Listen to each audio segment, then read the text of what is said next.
chọp phong nào mà bò kiện cần lốc pe kiện kiên pe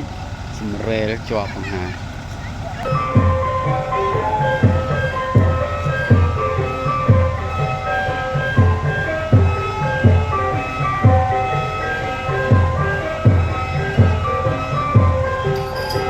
trong bọc cô phơi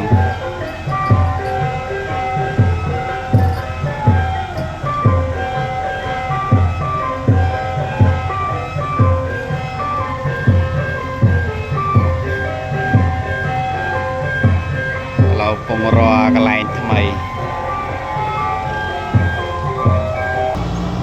โดยยุทธศาสตร์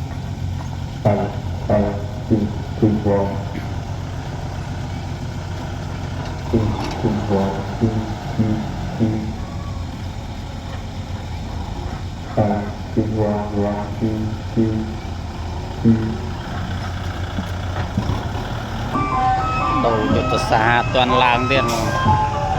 แต่สาวที่จังบอกกับโปรเพลิง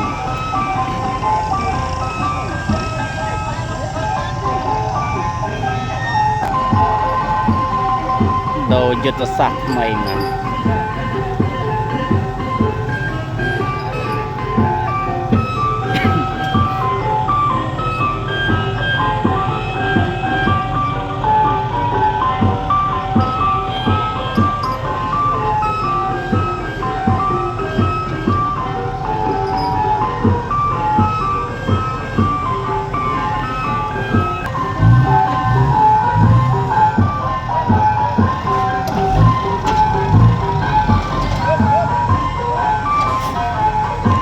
10 phẩy